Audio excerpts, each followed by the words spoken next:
So this is our chat show. We did this last year, Donald and I, and it was a big success because of you. Yes. Huh? Yeah, I remember you. It was great because of you and that lovely guy from the bank. So what makes it great is that this is now a conversation between you and us. And the us is David, who you know very well now. You've had him all morning. We'll put Mike in because he's a thought leader. He's the big thinker here. Now, this is a lady that you need to know. Yes. This is Rebecca Strohmeier from Germany. And Rebecca is the founder of the very famous international conference called OEB Berlin. That's a worldwide conference held every year in December in Berlin for policymakers in education. So she's bringing in the world of education. Donald Taylor, the one-word wonder, has, or Tim the Toolman Taylor, he is, he's lots of things, but for us, he's the man who designs and runs our very successful conference in London, okay? But he's also a great expert and somebody you want to talk to for sure. And then there's me, the founder of this one. So we've got USA, Germany, France, and UK and France. Yeah, Donald's learning French. So we've got some of the main markets of e-learning here. And the idea is, I thought we'd start, we'll let Donald kick it off. Just tell us what's been happening. Yeah. What's been happening, and then we'll have a little talk about why, because there's something been going on, right? Okay, all right. So, right, here we go. All right, guys, I mean, I'm very aware this is a chat show. By the way, Sally, how long do we have? It's 20 past? We've got half an hour? Half an hour, okay. Well, so, as long as you guys want. Huh? Well, let's... Until you get hungry. I'm going to keep this short, and obviously the key thing is your interaction. I do this survey every year. I ask one question: what will be hot next year in learning and development? And I give people 15 options, and this year we had 1,953 people respond from 92 countries, and the shift in what people think is going to be important next year is interesting. Now, it's very important. I'm not asking people, what are you doing this year? I'm not asking people, what are your plans, what are your budgets, or anything complicated. It's one question which they can answer very quickly, and it's a snap decision, and it's like we take the pulse of the industry. What are people feeling? That's why I call it the Global Sentiment Survey. I have tried asking people, what will you do this year? And it gets very complicated. And by the way, of course, when you ask people in learning, what will you do this year? The answer is always more of everything. And that's not terribly helpful. So those are the numbers there, right? Okay. Yeah. So do you want us to go on to the next slide so we can get to see what's said? So what did all these people say? So anyway, yeah, the distribution is that 25% UK, 16% I think North America, 30% Europe, 8% India, if I remember correctly. And this is what people said. By the way, that link in the bottom left-hand corner is where you can go to download the reports from the previous year. The report for this year should be out next week. No registration, no fee. Just go there, download it. You know, I'm not trying to make money out of this. It's a way of sharing information. So, for me, what's interesting about this is that the past, I've been doing this for 6 years. So for the past 5 years, either personalization or collaboration has been number 1 or number 2, and the other one has been number 1 or number 2. So they've been vying for the top 2 slots. This year, personalization is number 1, collaboration has dropped down to number 4. And I think that tells the story in its own right. It doesn't mean collaboration is not important. What it means, I think, is that people think collaboration is now something we accept we should do. It's not hot. It's business as usual. We know social learning is important. What's interesting is, although personalization stays at number 1, artificial intelligence comes in at number 2. Well, sorry, goes up to number 2. It was 3 last year, 8 the year before. So people are obviously thinking artificial intelligence is increasingly important.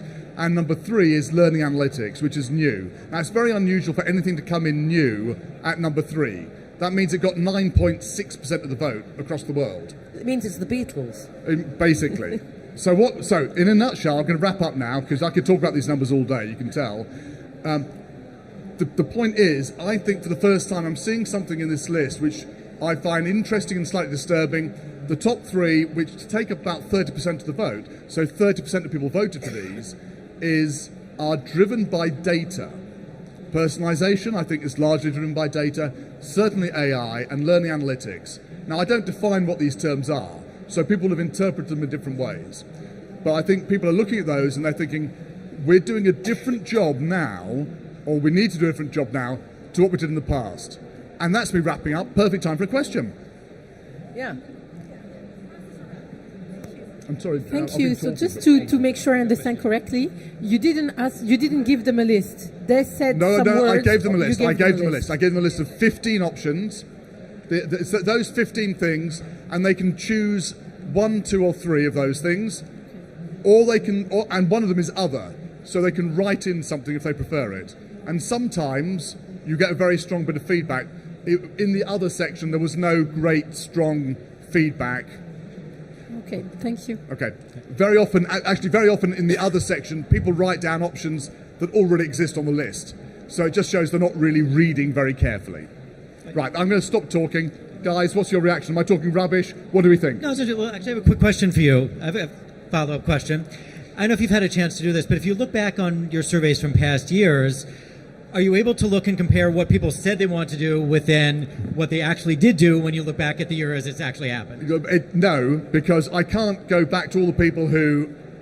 2,000 people answer this. I can't go back and try and track them down. It wouldn't necessarily be the same to that, but are there any, what actually happened? Are there other numbers that you've had a chance to compare it to? Not necessarily, yes, all the same. No, I only have what they voted for, where they are in the world, which we can get from the IP address, and longitudinal data. That's it. Okay. Can you hear me? Yes. Yeah. Rebecca, David, Mike, and Donald, why has personalised learning become so important lately? Well, actually, just very quickly... And I think it is very important. Well, very quickly, it is important, but it's important to say also that the share of personalisation increased for the first 3 years, and then it's been decreased this year from last year, and last year from the year before. So it is not as important as it has been, and the vote for personalisation is definitely held up by North America, which sustains a strong vote for personalisation. It has fallen in Europe, it has fallen in the UK. So it won't be number 1 next year, is my guess. Right. Rebecca, in the world of education, how far have they gone now with personalisation? Well, I think generally the user-centric experience is hugely important, and so I think there is the trend that they realise you need to concentrate on the student and not on the content. And from that perspective, I think it's a relevant That's thing. great. But I'd like to make one more comment. Yeah. This is about sentiment. And so this is about sentiment. So in my view, people are, of course, driven by what they read. And so Yes. they think AI is going to be very important. They Yes. think learning analytics is going to be very important. And so it's not necessarily a real thing. No, it's absolutely right. This ain't necessarily what's going to happen. It's what people are talking about and thinking about. So bear that in mind. Now, it's interesting that these people tend to be self-selecting. What they talk about, often some of these things become important 2 or 3 years later and get adopted. But not all of them, you're right. Yes. Yeah. Do we know what kind of companies they work in? Is it big companies, small No, I'm companies? sorry. proportion? Look, this is it, right? Okay. Now, I spin this into a 24-page report, but I have no other data. I responded to it, by the way. Thank you. What did you say was going to be hot? Personalization, Personalisation? mobile, Mobile. and I can't remember the third. I would like to I can see you're very interested in data. I'm very interested in data. Mike knows this. I read some reports recently from the Korn Ferry Economics Institute. Anyone know Korn Ferry here? All right. Here's an interesting thing, and I want to know your feedback on this. They did a report recently about interviews with the CEOs of the top 1,000 companies in the world. So when talking about who's who, we know that the big companies are the big users of e-learning, right? So top 1,000 companies in the world, and they asked the CEOs, what are your priority investments for the next 5 years? Yeah. These companies say, we're a learning organization, human capital, people are our biggest asset. Fuck it. You know what they put? They said, we're going to invest in social media, branding, the internet, robots, automating the manufacturing line, logistics, supply chain, and so they had like 6, 7 things that were all tangible assets. People were not even in the top 10, right? So digging down with these CEOs. So what's going on here, guys? What's this tangibility bias you've got? Well, yes, we admit we have a tangibility bias. It's because we have shareholders, and they push us to invest in things which are hard, okay? And we don't really want to invest in people because it's very hard to manage the ROI. It's intangible. It's very hard. So I keep saying to Cornerstone, you've got the answers to this. You can unlock this. It's in the data. Of course we can do it. Scandinavians have been doing it for years. Human capital is a manageable thing. Second study by Korn Ferry, and this shows how wrong these guys are, and I hope that you will take this challenge. Second study by Korn Ferry showed that the human capital, $1 invested in a human pays back 13.56.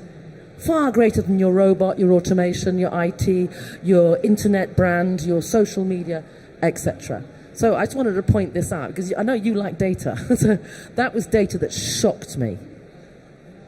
Human capital. People. So real quick, just two observations on the personalization. And you talked a little bit about the U.S. drivers. And part of that is driven, I believe, by the fact that in the U.S. there's only 0.87 people for every job opening. So There's 0.87 people for every job opening. So personalization starts in the recruiting aspects and so on, and is starting to spill into all areas of HR. So I think that's one component. To Sally's point around the Korn Ferry study, PwC does an annual CEO report. In the CEO report, they talk about people at the top of their list. It's what impedes you from doing what you want to do. And the second thing on the list is operational excellence. And when you drill on what they say about operational excellence, top of the list, every region is employee engagement. And they understand those paybacks, but it's not coming down to the next level. And you're right, there's a lot of data around that we use ourselves. So just a thought and an answer on the personalization. Okay, well, I'd like to ask the audience, are you excited by the idea of data, or is it something that leaves you completely cold? Look, shaking heads here, and the big downturning emoticon face. Not interested in data. It's not that I'm not interested, but I think the danger is exactly what you pointed out, that when we just concentrate on data, then we forget and we tend to avoid to look at things which are intangible. Yeah. So of course I'm interested in data to know what kind of how people think and what kind of people think like this, but I don't think we should do everything just about that.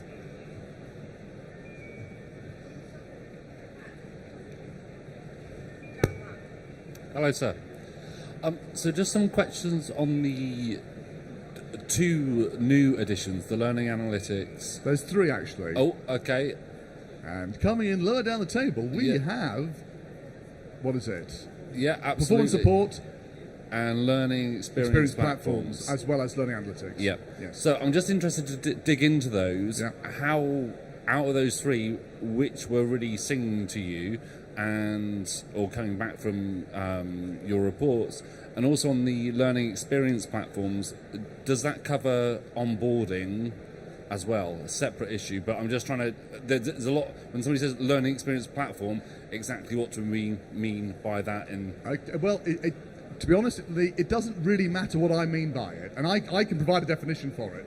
But the idea of this is to get a quick, immediate reaction from people. So I don't provide a list of definitions. My idea of an learning experience platform is basically it's like a learning management system, but it does a whole lot more, particularly with social, a lot more interaction, and it probably integrates far more with existing other systems in the workplace. Okay, people may have meant that, may not have meant that, and it may be that's a. Well, anyway, we don't know what they were thinking. Okay, what really surprised me is learning analytics, because I don't know what it means. I know what I think it means, but it's of all of the terms on there, it's the one which has, I think, the greatest variation possible. It could mean a whole bunch of things. For the first, until the thing runs from the end of November to the middle of January, until the end of December, learning analytics was trending at number 1. And it was only after I did some mail shots to some quite wide groups of people that it came down. I think the people who were answering to begin with are the people who are, if you like, the Everett Rogers adoption curve for new innovation. They're the people who are the innovators right at the beginning. So I think that learning analytics, although it's 3 at the moment, actually I think the word on that will spread and it will become actually even more popular over the next couple of years once we work out a definition that everyone can agree on. Just, I think, to the general panel, what would be some aspects of analytics that you think are really useful, and maybe which things are possibly kind of almost can be counter to actually getting good outcomes? Yeah, no, that's a great question. I think there are a lot of different ways to go. In fact, just one thing I wanted to say before that was I have a suspicion, at least in the U.S., that analytics are made it high on your list because they're kind of a buzzword, and people think, who doesn't want more data? Yeah. Companies are big on data. Yeah. You work in corporate America. How could you not want more data? And probably some people in L&D still feel they're considered too soft, and so more data makes you harder in the ways that will earn respect from operations people and others who base So on that's data. like steroids for L&D. There is something like that, right? So that's not necessarily the right reason, but it's a reason it would come up high on the list. And I think I agree with the earlier comments. There are pros and cons. You think about what can you do with data. If you can combine that with personalization, I think you're probably going somewhere pretty good. Let's look at where the strengths lie, where your weaknesses are, what you might be interested in, what are other, what methods of learning are working really well, what methods are not working well. So there's kind of the individual side and the broad-based, kind of higher level, what's really working for us as a company. And that's a place where analytics, I think, can help both at the individual level and at the more aggregate level for the company. And those are the two things that come to mind for me immediately. Do we have an example of that? Tracy, are you here? Is Tracy here? Tracy Tannant's not here anymore. No, she was here before. Oh. I don't know. Tracy? No? Okay. No, I was just wondering if we actually had an example of that in real use. Yeah, let's see. I have not run across. Yeah, I haven't run across great examples of that in real use. I know we did something a while back where we were collecting data on. It's kind of a big learning performance system, and we were collecting data on searches that people made, but including what did they search for, but didn't choose any of the results, which was kind of interesting because we found this is in retail, and we found a retail group working on the sales floor in a retail company, and the highest searched for and unused term was called chargebacks, which is when you return an item. And people would search for chargebacks. They'd get a couple things. They didn't even click on any of them. They didn't think they were relevant. So they wouldn't actually click on anything. And it turned out that the people doing the job thought that was a key part of their job. Why is there not more helping me? The people at headquarters thought, why are they looking for that? That's not their responsibility at all. That goes at the higher level with the store manager. So we've uncovered a disconnect that way, and we're able to change the process because of it. But that was a really interesting kind of piece of data to find through just collecting a lot of data and looking at it. Yeah. Rebecca, have you got any stories from... Not really, no. No, about the data? No. I mean, Donald, go I'd for agree it. with David from the beginning, but I don't have any experience. I like the story, though. But it's a very good point. And Lauren Niels Hoffman, who is based in Canada, does a lot of work in this field. So it's Laurie, Lori Niles, I think, Niles, I think, Hoffman. Does a lot of work here, and she used to work Royal Bank of Canada. Lots of examples of people searching for stuff on the intranet and then working out where is there real demand for things as opposed to what we think is important. And also, of course, when people come to the department and say, oh, we need a course on X, going back to the intranet and saying, you know what, you think that's important. In the last year, 5 people have looked for that, but 500 people have looked for this. So we're not doing a course on that. We are doing a course on this. That's very basic learning analytics, but terribly useful. Yeah. Anybody? Yes. Please jump in. I always love it when you get involved. Hi. So I'm surprised on this chart to show a 10 grade showing value and it's lower. Yeah. Because for me, I think learning analytics and personalization and adaptive delivery makes more value. Yes. And this is how you use those to show value. But because at the end, what we want is to show the value. This really worries me. You're absolutely Exactly. right. My concern is that each year I put 2 or 3 new things on, and inevitably people get quite excited by those. The novelty. But you know what? Maybe it's just the same thing.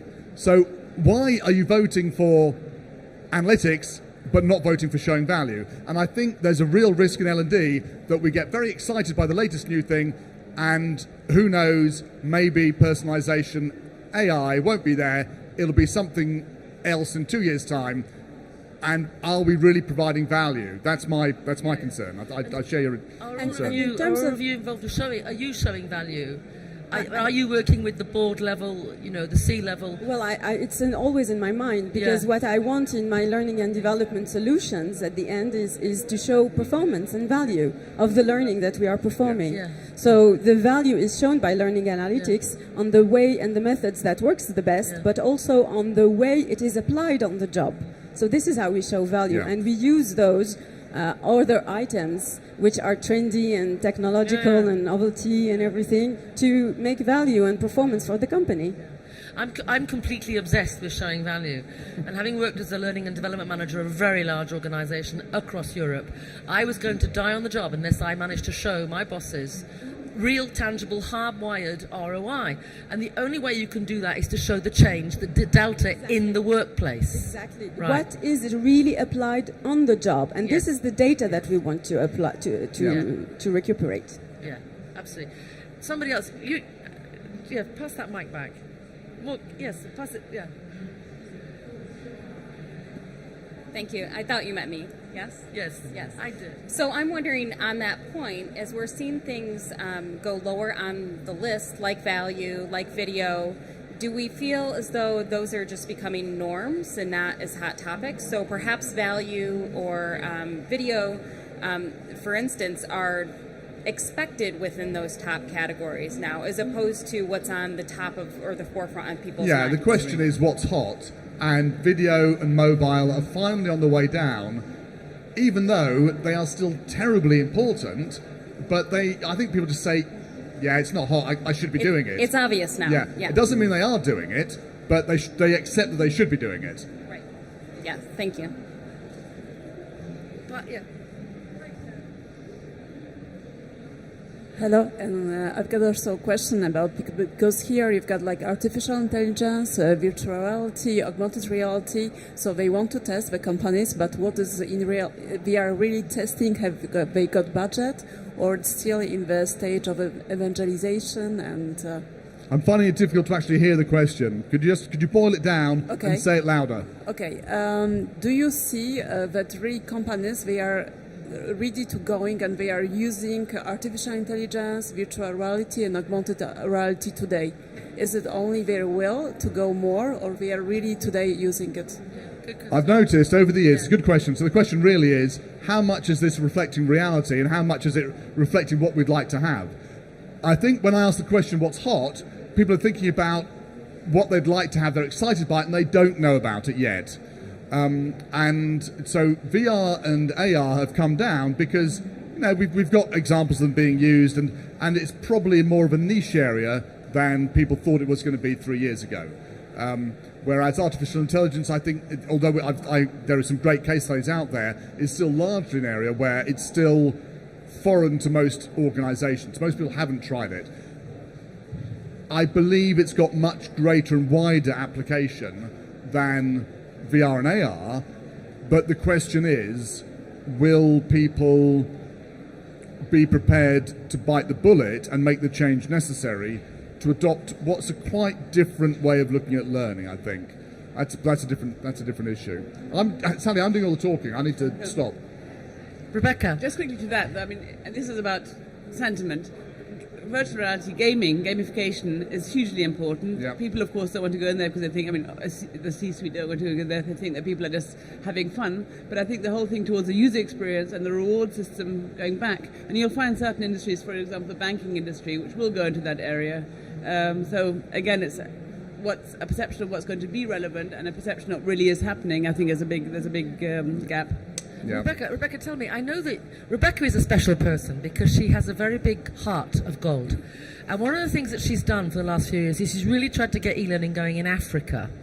Now, I don't know how many people here have got subsidiaries or what have you in Africa, but how would this reflect in Africa? Completely different. Completely different. And their mobile will be on the top, for example. Yeah. But then again, it depends on which industries you're looking at. From a workplace learning point of view, if you're looking at the banking sector, where they have strong, the need for learning new regulations. So certain areas, mining, well, they do game-based learning, where people are often illiterate but have to learn security and health safety systems. It'll be a different thing, but generally, there isn't that luxury. Yeah. So, Rebecca, are you going to help me get some good respondents from Africa for next year? Gladly. Thank We can you. do a completely different survey. One of the challenges that I had when I had to work with learning in Africa, one of the jobs that I had to do was baggage handlers in airports and security. And a lot of the people we were trying to train were actually completely illiterate. So, how do you do e-learning for illiterate people? Also people with many languages and multiple character sets. And is Sherry still there? Yes. You'd be pleased to know we used interactive video. Exactly. Yeah. Exactly. Interactive video, which actually follows whether the user has actually absorbed everything before they're even allowed on the job. Yes. And often on a daily basis. For example, in mining, on a daily basis, they have to do these routine videos where the interactive aspect will realize where they're... Yeah, we made them, we gave them 360 photographs and things. They had to point out the hot spots, the danger signs, and it's like, they had to find everything in the picture before they could move on. Yeah. And no words needed, no reading needed. Exactly. Yeah. David?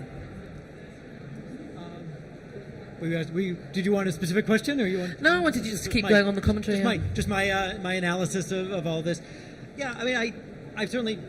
Yeah, I mean, I think a lot. I would imagine a lot of the answers are still, as we've been saying, are what do people want to do, which doesn't necessarily reflect what they can do or will be able to do, or.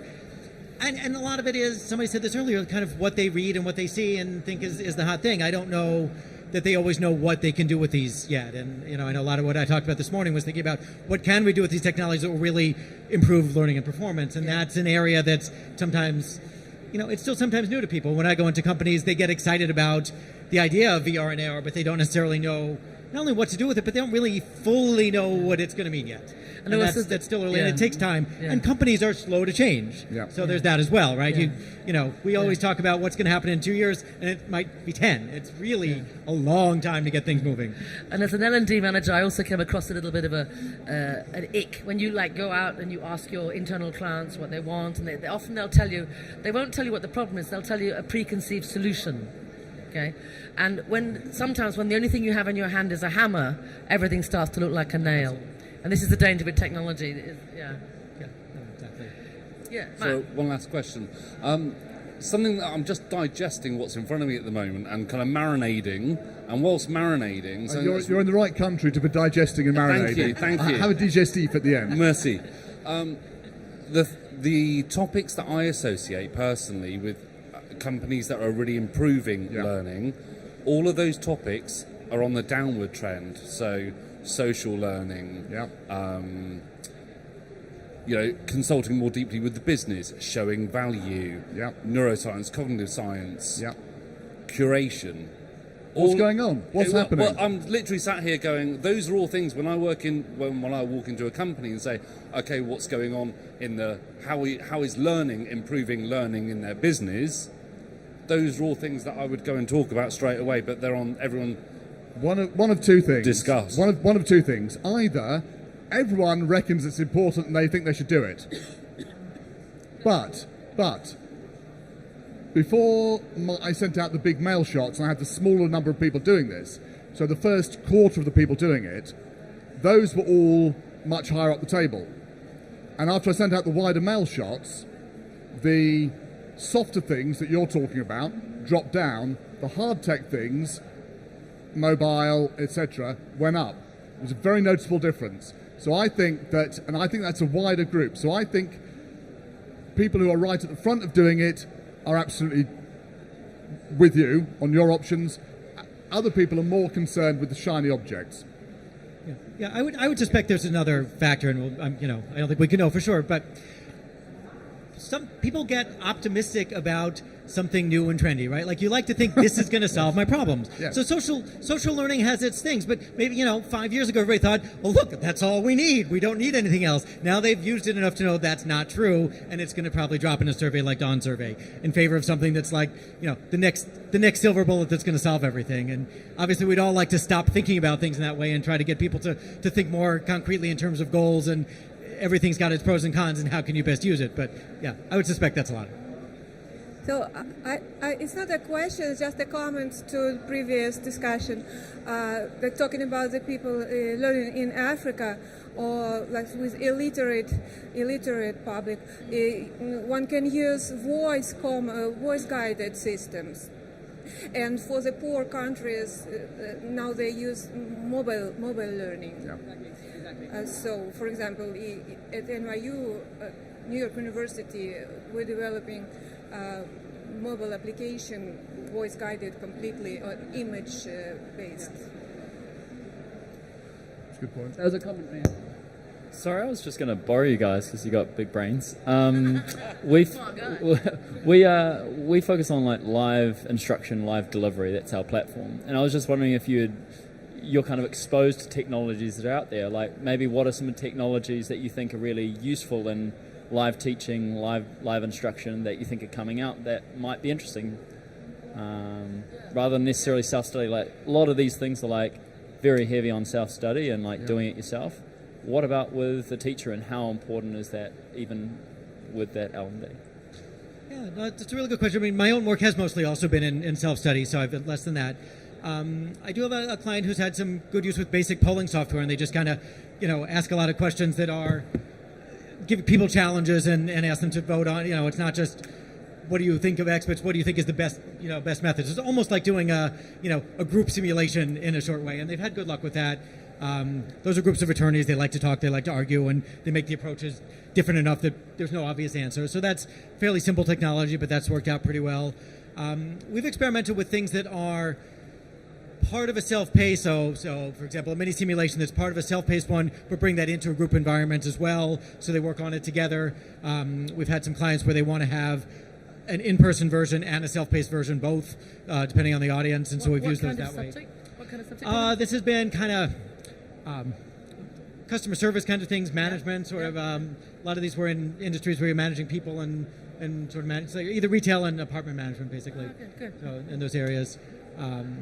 Another one I think is going to come out actually in several months. It's going to follow that model where you try to create activities that can work kind of in both ways, partly because you're trying to do a lot with a small budget and because you want to get the most out of learn by doing in both situations. Yeah. So that's, you can go into a group and take a simulation that's an online simulation and run it as a group, and there's some interesting things. You get some nice discussions. So it grounds the discussions in a way that maybe the stage on the stage model doesn't. So that's peer-to-peer discussions between the students. It's peer-to-peer and moderated by an instructor. There is someone there, but I think their role, the way we envision, is more as a moderator. It's not this is the person with the answers, you must listen. Yeah. It's like this is a facilitator of discussions. Like, oh well, you had this resident come up to you with this problem in the apartment complex that you run, and here's how this person dealt with this simulation. You guys all agreed this was the choice. You saw the outcome. Well, what do you think of that? Have you had similar situations? And then you kind of take it from there. And that's kind of been a nice kind of, almost, mixed method, mixed media approach that's in person and online. Brilliant, thank you. Yes. Sorry, yeah. I have the mic. You first. Can I say, you do yours and then... Sorry, can I just quickly say, I've got 3 ideas. Let's talk about it afterwards, okay? Oh, okay. Good. Well, thank you, Donald, for the survey. It's very interesting. I was wondering what you think about last year European regulation on data, GDPR. I have the feeling that in France, this is helping to raise awareness about data. Like, we're kind of scared of data, surveillance tracking, but now we have like maybe a help to start thinking, okay, what we can collect, how often, for how long, and I was wondering if you think that could help to get closer to personalization, learning analytics, etc. We had an in-depth discussion about this last night over dinner. Now, we had 2 bottles of wine over dinner, so I think the first part of the discussion was very high quality. When we got to the second bottle of wine, it may have decreased in quality. So I'm going to focus on the first bottle of wine discussion. The value of GDPR, absolutely, it's really made people aware about data and personalization. I think you're right. But it's not the only thing, because other things have brought people's attention to that as well, in particular the consumer experience.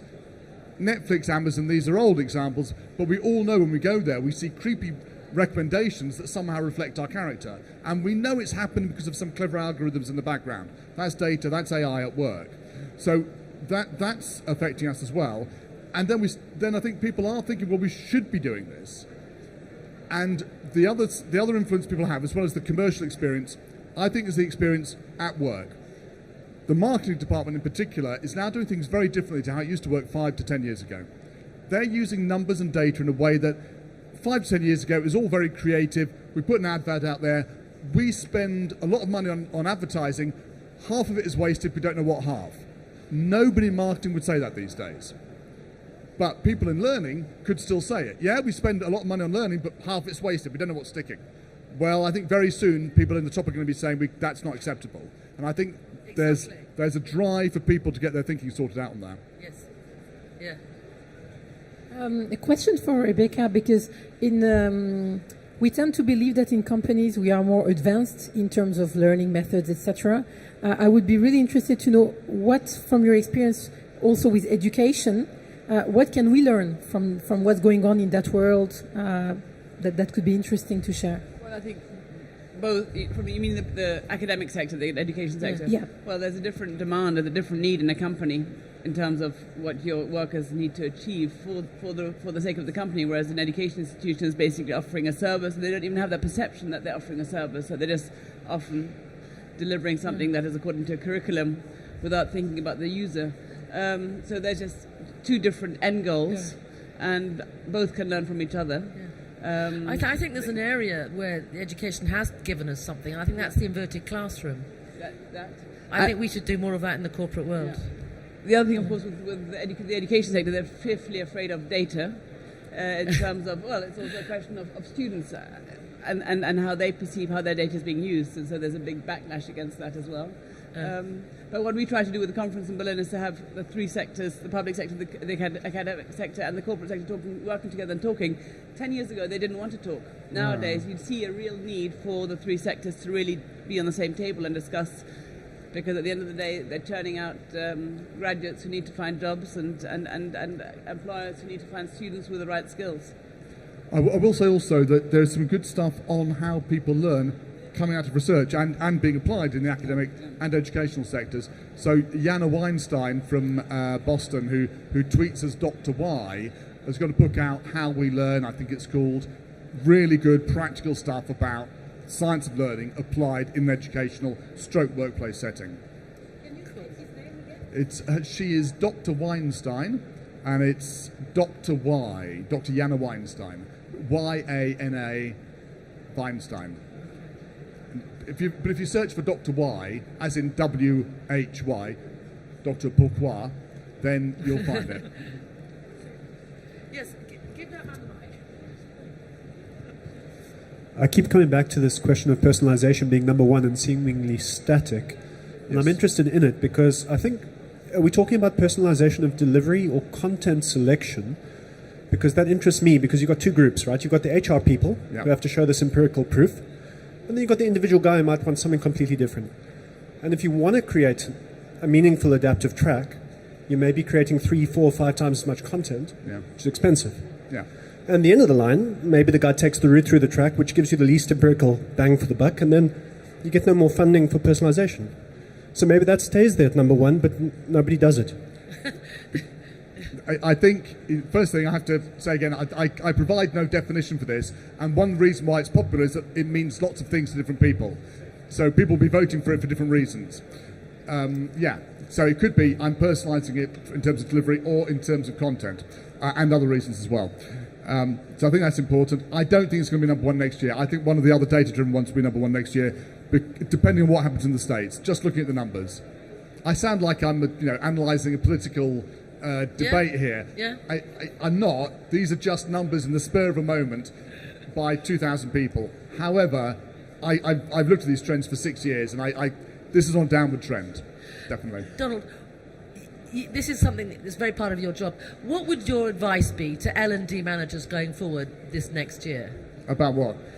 How to succeed best in their job, given all the things we've got to play with. We've talked about value, but what would be your sort of key advice to L&D managers? Are we going to do this for everybody? Well, I'm very happy to take it from Mike, from Mike, David, from Rebecca. Okay, so I think we should, because I'm only one person. My advice is stop writing courses. And this is my advice for the past 2 years. There is so much content out there. You can outsource it. There is so much content in there. You've got people in your organisation creating great stuff.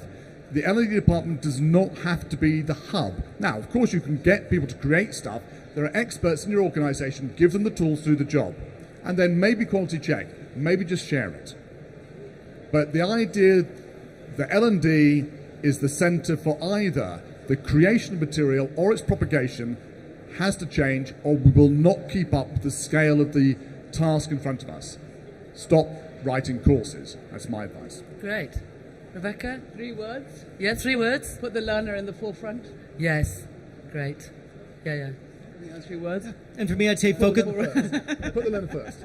There you go. For me, I'd say focus on performance goals. And that's really the end. There's always so much. Yeah. Don mentioned everybody has a lot of content, and they do, but it's not always useful. Yeah. Sometimes it's just a lot. Sometimes it's actually distracting because you have to sift through a lot of stuff that's not useful. So to step back and to me, L&D shifting from old-time training to performance goals is one of the big shifts that I would advise people continue to make. Sure. Yeah. I mean, so with the time that you save by not making courses, you can do this. Yes. That's very yeah. And in support of David, I would say, I don't know if anybody here knows Yogi Berra, as a famous American. He once said to his team, if you don't know where you want to get to, you'll end up someplace else. This is an epidemic in learning. Very often, the conversation that you had at the beginning is, where in the hell are we trying to get to? I often find that is way too badly defined, or it's defined in terms of a skill set or competences. Competences are inputs. What we want is the output. What we want to know is how things are going to be different around here after we've done all this. So that's my 3 words. It's like, know where you're trying to get to. Mike. Mike. Who's got the mic? I thought someone stole the mic there for a second. Pretty simple in my mind, and I'm going to pile on your value comment. Know your business and align what you're doing to the business. Business has 3 big drivers. It's either increased revenue, lower cost, lower risk. All right? Yeah. Find out what initiatives the business is doing to do one of the big 3, and tie what you measure off to those initiatives that tie back to the main business. And do it in a way that is articulated through the business itself, not through the learning and development professional lens. Yeah, and I'd like to pile back onto that. One of the things that I've discovered is that it's really important when you're doing that. So you're trying to hardwire, right, your learning investment to business results. To do that, it's really important that at the beginning you've got the stakeholders in the organisation right at the beginning of the project completely implicated. Now, I'm British. Do you know what we eat for breakfast in England? Clippers. Bacon and eggs, right? Chickens involved, pigs committed. You need to convert the managers from chickens to pigs. And the best way to do that is to get them involved in defining the KPIs, taking ownership of the KPIs, key performance indicators, and getting them involved in the measurement. Because what you measure is what you will get, for sure. It's called the Hawthorne effect. What you measure is what you'll get. So that's my advice to L&D as well. Really up front, when you've defined the problem, get those stakeholders to stop being chickens, start being pigs. They're going to be completely committed to the project. If it goes down, they go down, right? And get them to be seen to be measuring something. And that's a weapon that costs virtually nothing, that will pull particularly e-learning through. If they're seen to be measuring something and everyone knows they're measuring it, you'll get it. You'll get it. But then also, and I so don't want to move away from the chicken and pig thing. It's so hard to follow. But when you talk about what you measure is key, right? Because you'll see a lot of situations, especially when there's more data out there. People measure, how did people perform on the test? Well, people are getting 98% on the test. That means they must be doing well. It doesn't mean they're doing well. It means they're doing well on a test. It doesn't mean that. So you've got to think about how can you measure job performance, not how can you measure performance of the learning. Those are not the same things. The real measure and the effectiveness of something is, does it help them do well on the job? Which is more expensive to measure, it's more difficult to measure, but people have to keep fighting to do it. Yeah. And the other thing I would say to L&D as well, when we've got e-learning, one of our tendencies is to say, right, we've got a massive upfront investment cost in content and LMS and what have you. Therefore, we can lower the cost per capita by putting it to as many people in the organisation as possible, right? This happens a lot. And it has the effect of devaluing e-learning for a start.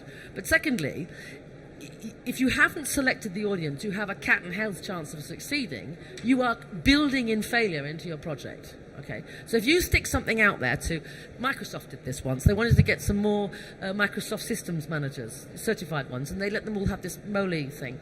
And all sorts of people signed up for it because they thought they'd get a bigger salary, but most of them didn't have a cat and hell's chance of being a good system manager. I.e., if you want someone to climb a tree, it's better to hire a squirrel than train a turkey. So that's my other advice to it. Stop training turkeys.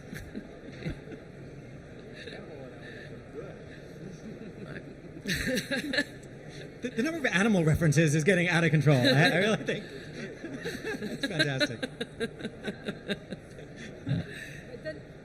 Then I'd like to jump on this one because it's What, too good. turkeys? How do you know beforehand whether that's going to be a turkey or a squirrel? Well, precisely. If you know anything about Cornerstone, for instance, Good question. If you have got talent management built in with your learning, we have lots of ways. And again, we have lots of data about aptitude and types. Yeah, I mean, you know perfectly well. Do you own any animals? Dogs, right? Labradors are good retrievers. Jack Russells go down holes. You can't possibly get a Jack Russell to retrieve, and you can't get a Labrador to go down a hole. So people, square pegs, round holes. And we know in HR that if you put a very technical support person in a sales role, and France Telecom did this and the 16 suicides followed, right? You will get absenteeism, they will get sick. You can't force round things into square holes. So it's really important. But we do have lots of ways of psychometrically measuring people and defining aptitudes or strengths and work with strengths. Work to strengths. To be specific about it, there are systems that both in terms of psychological taxonomies of behavioural characteristics, and there are IT systems which enable you to say, does this person have the characteristics required for success? When you do that with blind testing for people going into roles, and it's a good set of taxonomy of behaviours, the effects can be quite extraordinary. You can see sales, and I'm not going to mention the company, but you can see sales leap by 27%. Wait staff get 40% more tips because you're recruiting the right waiting people in the first place. Those waiters then get many more tips because they're much better at their job. You have less turnover and so on, provided you've got the right hiring process in place in the first place. It is possible. Yeah, it's about the talent management, isn't it? It's 1 o'clock. It's 1 o'clock. Right. It's time for lunch. Yeah, we've overrun. But I wanted to thank you all. You've been brilliant. Thank you very much, guys.